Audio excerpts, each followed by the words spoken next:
Kahapon nga ay kumuha ako ng buho dahil napag-isip-isipan ko na mag-stick na lang. Dahil ang goal ko nga ngayon ay madagdagan ng 2,000 ang income namin sa saging. At ang plano ko nga ay kada isang buwan ako magde-deliver nitong ginagawa kong dahil stick. Nga ngayong second sem ay nararamdaman ko na mas magiging magastos na, kaya naman kailangan ko din naman ng extra income. Nagyaya nga yung kaibigan ko na mag-working student nga kami.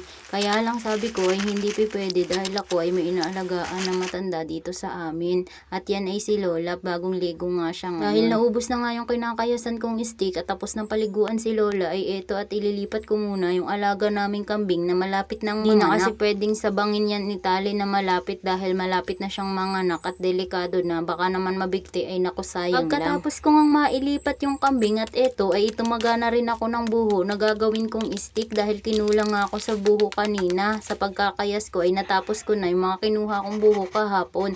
Pagkatapos ko ngang kunin ay ito at akin nang nilagay. Paglalagari nga pala ng ginagawang stick ay pinapaikot-ikot ko para naman maging pantay ang kalalabasan ng pagkakaputol ng aking buho. Kapag kasi hindi pantay ang pagkakaputol ay siguradong hindi din pantay ang pagkakayari ng mga stick. Siyempre kapag ganun ay hindi din naman maganda ang kalalabasan, ay hindi rin mabilis sa mga customer. Ayun nga ang unang beses na ako ay susubok ng pag-i-stick para naman ako ay may sarili ding income kahit na nandito lang ako sa aming bahay. Ito ay gagawin ko lang naman pamatay oras habang ako ay nandito sa bahay, at kapag oras na walang pasok naman ako ay mag-working student, maigi pa ito at nandito lang ako sa bahay at naaalagaan ko pa ang aking mga mahal sa buhay at hawak ko pa ang aking oras. 2 buho nga lang muna yung kinuha ko dahil mahirap din naman kapag sobra, at eto na sila pagkatapos kong lagarin. Hanggang dito na lamang po. Thank you for watching!